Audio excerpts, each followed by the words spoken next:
नमस्कार साथियों, आप सभी का एक बार पुनः मैं वैभव शुक्ला युवा गुरुकुल के ऑनलाइन प्लेटफॉर्म पर बहुत बहुत स्वागत करता हूं।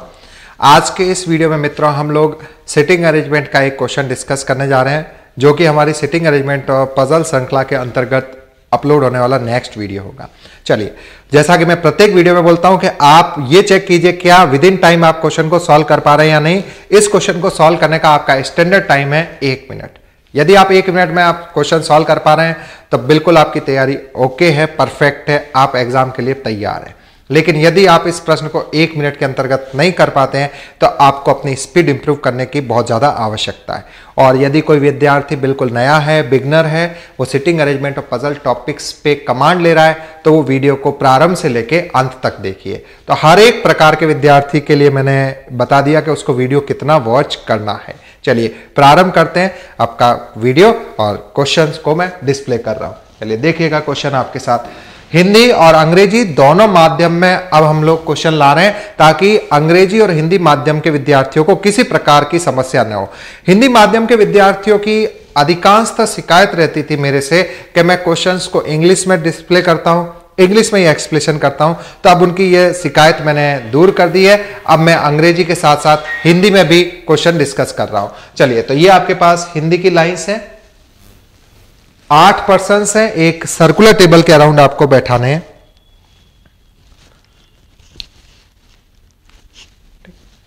चलिए, तो स्क्रीनशॉट लिया होगा, वीडियो पॉज कीजिएगा, सॉल्व कीजिएगा। यदि सॉल्व नहीं होता आपसे विद इन टाइम तो आप इसका एक्सप्रेशन देखिएगा आगे। चलिए देखते पढ़ते क्या लाइन है। कह रहा है 8 पर्सन्स हैं, एक सर्कुलर टेबल के अराउंड बैठे हुए। अब मैं आपको एग्जैक्टली एग्जाम के पॉइंट ऑफ व्यू से प्रिपेयर कर रहा हूं। अब मैं 8 पर्सन्स ABCDEFGH इसको पढ़ने में समय नहीं दे रहा हूं। एग्जाम में गए, लाइन चाहिए कितनी पढ़नी है उनको ही ऊपर फोकस करूंगा। तो 8 पर्सन्स हैं, एक सर्कुलर टेबल के अराउंड बैठे हुए हैं।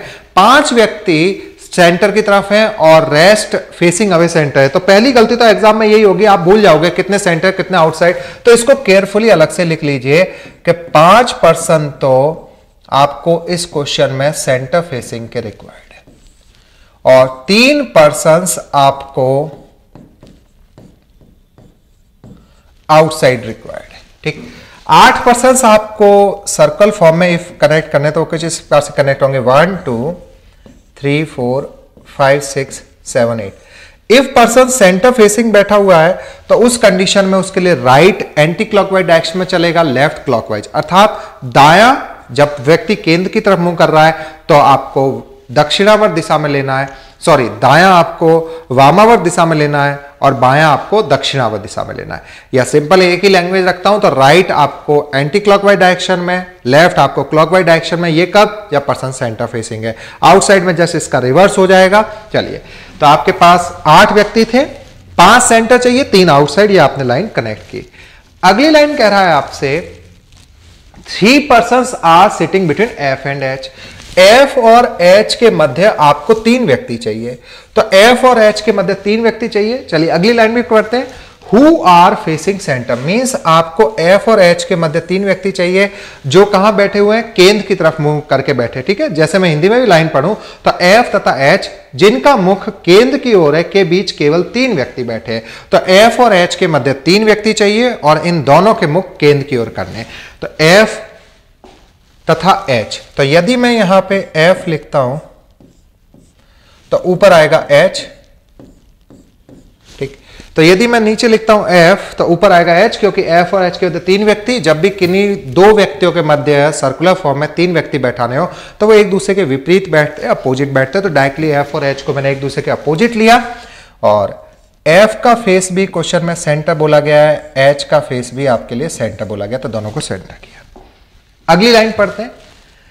C is second to the right of F and faces opposite direction to F means C F के दाहिनी ओर दूसरे स्थान पे और F के विपरीत दिशा में। तो C F के दाहिनी ओर दूसरे स्थान पे, तो F के दाहिनी ओर दूसरे स्थान पे C। क्लियर?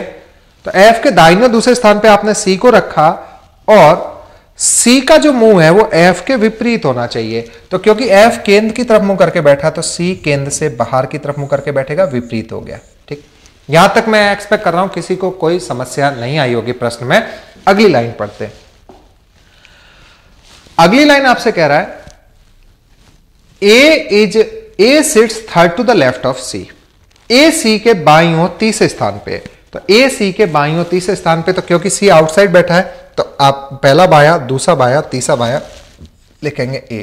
तो A sits third to the left of C, A C के बाईं ओर तीसरे स्थान पे। अगली लाइन पढ़ते हैं। अगली लाइन बोल रहा है G is one of the neighbours of E. G E का पड़ोसी है, ठीक है, चाहे दायां या बायां, जी का पड़ोसी है। तो सिटिंग अरेंजमेंट और पजल में हमने यही सीखा हुआ है कि इफ कोई इंफॉर्मेशन आप पढ़ रहे हो उसकी इंफॉर्मेशन नहीं है तो उसको स्किप कीजिए। तो जी और ई, जी ई का कोई पड़ोसी है, चाहे दाया हो या बाया हो, लेकिन अभी जी और ई की कोई बात नहीं हुई, कोई जानकारी नहीं, तो इस पॉइंट को आपने एग्जाम में भी स्किप करना है कि जी ई का कोई एक नेबर है, चाहे राइट में हो या फिर लेफ्ट में हो, ठीक है। अगली लाइन पढ़ते हैं। अगली लाइन बोल रहा है आपसे only 2 person sit between G and B. G और बी के मध्य 2 व्यक्ति बैठाने। बिकॉज अभी जी और बी किसी की कोई इंफॉर्मेशन नहीं है तो मैं आगे लाइन पढ़ूंगा। अगली लाइन पढ़ी who is not neighbour of H, means ji H का नेबर, सॉरी बी एच का नेबर नहीं है, बिकॉज हु इमीडिएट लेफ्ट के लिए, तो जी और बी के बिटवीन 2 व्यक्ति चाहिए और जो बी है वह एच का पड़ोसी नहीं है। तो बी एच का पड़ोसी नहीं है तो मैं देखता हूं क्या एच विजिबल हुआ। हाँ बिल्कुल एच विजिबल हुआ, मतलब यहां पे तो बी नहीं आएगा। यदि बी यहां नहीं आएगा तो 1 2 3 4 लोकेशंस पे ऑलरेडी पर्संस थे, बी एच का नहीं बने तो यहां पे भी बी नहीं आएगा। 5 लोकेशन कट, तो बी के लिए 1 2 और 3 लोकेशन है, ठीक। यदि बी के लिए 3 स्थान है तो आप बी को इन 3 स्थान में से कहीं पे भी रखिए, ठीक। लेकिन बी और जी के मध्य कितने व्यक्ति चाहिए आपको? 2, ठीक। तो 3 स्थान है, मैं उन 3 स्थानों में से सबसे पहले इस स्थान पे मान लीजिए बी को रखता हूं।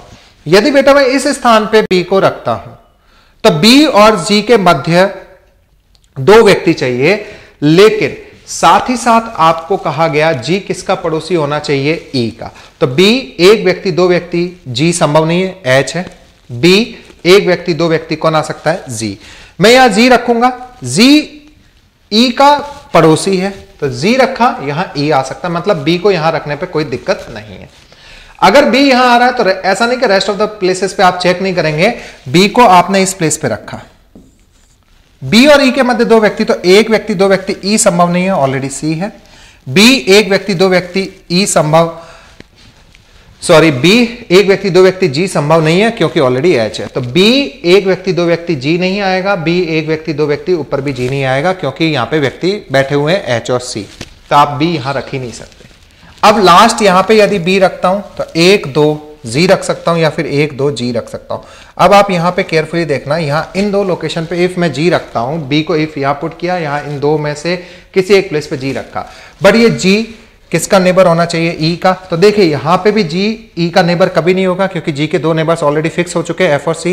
एबव लोकेशन पे भी जी ई का नेबर नहीं होगा क्योंकि 2 नेबर्स फिक्स हो सके, एच और सी।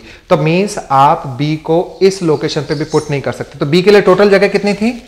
1 2 3, उनमें से आप इस लोकेशन पे और सेकंड इस लोकेशन पे बी को और जी को कॉम्बिनेशन बना के देखा, पुट नहीं कर सकते क्योंकि बी जी का नेबर नहीं, सॉरी जी ई का नेबर नहीं होगा। तो आपके पास केवल एक ही जगह बचती है बी को लेके, यहां पे आप लिखेंगे बी।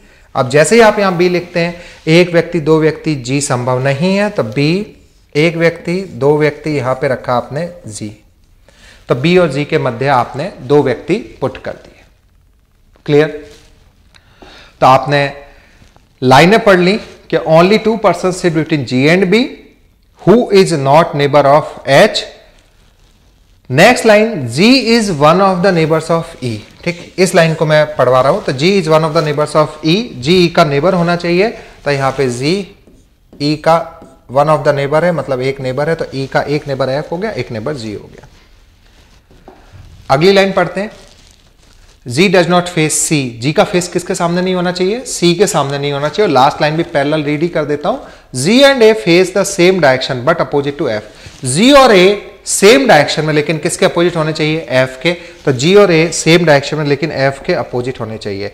तो मैंने देखा F सेंटर है, तो G और A सेम डायरेक्शन में लेकिन F के अपोजिट है, तो आपके पास क्योंकि F सेंटर है तो G आएगा आउटसाइड और साथ ही साथ A भी आएगा आपके लिए आउटसाइड, ठीक। अब जैसे आउटसाइड की बात करें तो 3 आउटसाइड आपके पास व्यक्ति कनेक्ट हो चुके हैं, पहला सी, दूसरा जी, तीसरा ए। तो बाकी के व्यक्ति केंद्र की तरफ ही आएंगे, तो ये केंद्र की तरफ 1 2 3। तो आपके पास 8 व्यक्ति एक वृत्ताकार फॉर्मेट में थे, उनमें से 3 केंद्र से बाहर की तरफ है, 5 केंद्र की तरफ है, 1 व्यक्ति बचता है और एक ही जगह बच रही है। तो आपके पास जो बचा हुआ व्यक्ति है A B C D E F G H में से उसको कॉपी कर देंगे, तो आपके पास बचा हुआ व्यक्ति है डी, तो ये आपने यहाँ पे पुट किया डी। ठीक, तो एक्सपेक्ट करता हूं कि ये आपके पास जो लाइंस थी इनको आप यहाँ कनेक्ट कर पाए होंगे, कंप्लीट सॉल्यूशन बनाया। तो इस वीडियो में फिलहाल इतना ही। यदि आप हमारे चैनल पे नए हैं तो आप हमारे वीडियो को लाइक करें, साथ ही साथ अधिक से अधिक अपने मित्रों के साथ शेयर करें, ताकि अधिक से अधिक विद्यार्थी बेस्ट कोचिंग से लाभान्वित हो पाएं। और आप हमारे चैनल को लोगों को भी बोलें कि ज़्यादा से ज़्यादा सब्सक्राइब करें।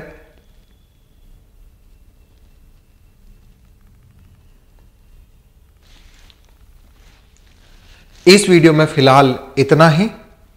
यदि आप हमारे चैनल पर नए हैं तो आप वीडियो को अवश्य शेयर करें और साथ ही साथ चैनल को सब्सक्राइब करें और बेल आइकन को हिट करना ना भूलें, ताकि आपको हमारे जो लेटेस्ट वीडियोस हैं, जो up to the mark exam में आपके आए हुए क्वेश्चंस हैं, उनके बिहाफ पे हम लोग बनाते हैं, उन्हीं की स्टडी करके वीडियो को आपके साथ लेके आते हैं। तो आप इन वीडियोस को देखें और आपको लेटेस्ट नोटिफिकेशन मिल पाए, इसलिए आप बेल आइकन को जरूर हिट कीजिएगा। इस वीडियो में इतना ही, फिर मिलते हैं नेक्स्ट वीडियो में किसी नए क्वेश्चन के साथ। वीडियो देखने के लिए आप सभी का बहुत बहुत धन्यवाद। Thank you very much.